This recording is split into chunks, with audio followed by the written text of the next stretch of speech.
Ambati Silks, Kanchipuram Saree Store, now in Vijayawada. Exclusive Pattu Sarees, Salwars and Lehengas.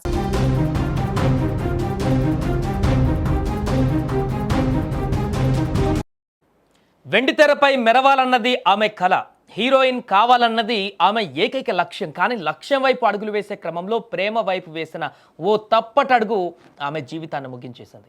YouTuber Komali కథ వెనుక ఎంతో విషాద గాథ దాగి ఉంది. విశాఖపట్నం పాత గాజువాకలో ఉన్నటువంటి సమయంలోనే కోమలికి నటన పైన అమితమైనటువంటి ఆసక్తి కలిగింది.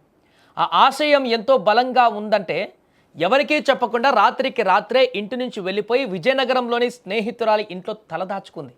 ఆనాటి ఆ చిన్నారి కోరిక నేడు ఒక విషాద ముగింపునకు దారితీస్తుందని ఆ తల్లిదండ్రులు ఊహించలేకపోయారు. అనకాపల్లి జిల్లా నాగులపల్లికి చెందిన ఈ కుటుంబం పిల్లల చదువుల కోసం పాత గాజువాకలో స్థిరపడింది. తండ్రి తులసీరావు పెద్దబయలులో ప్రభుత్వ ఉద్యోగిగా పనిచేస్తున్నారు. కూతురి ఆశయాన్ని ఆ తల్లిదండ్రులు అడ్డు చెప్పలేకపోయారు. తల్లి వరలక్ష్మి కోమలి ఇష్టాన్ని గౌరవించి గాజువాకలోని ఒక యాక్టింగ్ స్కూల్లో కూడా చేర్పించారు. తన కళ్ళ ముందే కూతురు గొప్ప నటిగా ఎదుగుతుందని ఆ తల్లి ఎన్నో ఆశలు కూడా పెట్టుకుంది. చదువుతో పాటు నటనలో మెలకువలు నేర్చుకున్న కోమలి ఏడాది క్రితమే ఉన్నత చదువుల కోసం హైదరాబాద్కు మకాం మార్చింది. మణికొండ చిత్రపురి కాలనీలో ఉంటూ మల్లారెడ్డి యూనివర్సిటీలో బీఎస్సీ చదువుతూనే పార్ట్ టైం యూట్యూబర్గా తనకంటూ ఒక గుర్తింపు కూడా తెచ్చుకుంది. కానీ ఇదే చిత్రపురి కాలనీ ఆమె జీవితంలో చీకటి అధ్యాయానికి వేదిక అవుతుందని ఎవరూ అనుకోలేదు.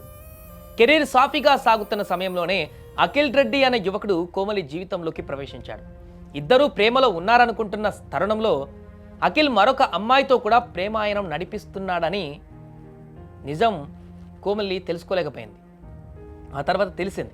తనను కాదని వేరే అమ్మాయితో అఖిల్ ఉంటాడని ఆమె జీర్ణించుకోలేకపోయింది. ఒకేసారి ఇద్దరిని ప్రేమిస్తూ అఖిల్ ఆడినటువంటి ఈ డబుల్ గేమ్ ఒక నిండు ప్రాణాన్ని ఇప్పుడు బలి తీసుకుంది. చనిపోయే ముందు కోమలి రాసిన చివరి లేఖ ఇప్పుడు ప్రతి ఒక్కరిని కన్నీరు పెట్టిస్తోంది. అతను నావాడు కాదని తెలుసు, కానీ నాలో ఒక చిన్న భాగం ఇంకా అతను వస్తాడని ఆశిస్తోంది అంటూ ఆమె రాసిన మాటలు ఆమె వేదనకు అద్దం పడుతున్నాయి. నేను వెనక్కి తిరిగి నడిచిన క్షణంలో అతను వచ్చి నన్ను వెతికితే ఏంటి పరిస్థితి అన్న భయంతోనే ఆమె తనువు చాలించింది. విశాఖలో హాస్టల్లో చదువుతున్న తమ్ముడు, ప్రభుత్వ ఉద్యోగిగా ఉన్న తండ్రి ఇప్పుడు కోమలి లేని లోటును తట్టుకోలేకపోతున్నారు.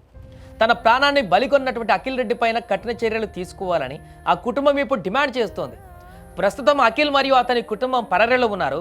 ఒక వర్ధమాన నటి కావలసిన కోమలి ప్రేమించిన వాడి మోసం కారణంగా ఇలా అర్ధాంతరంగా తనువు చాలించడం అందరినీ కలిచివేస్తోంది. ఖచ్చితంగా అతనికి శిక్ష పడాలంటూ కూడా చాలామంది కోమలి బలవన్మరణం తర్వాత కామెంట్లు కూడా చేస్తున్నారు.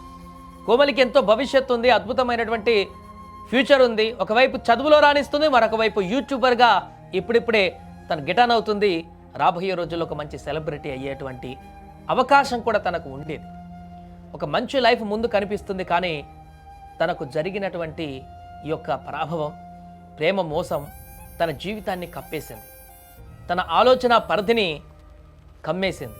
ఫలితంగా కోమలి ఇక ఈ లోకంలో లేకుండా పోయింది. ఏదేమైనా ఈ ఘటన ప్రస్తుతానికి ఇంకా అందరి మధ్యలో పూర్తిగా ఒక విషాదాన్ని అయితే నింపుతూ ఉంది.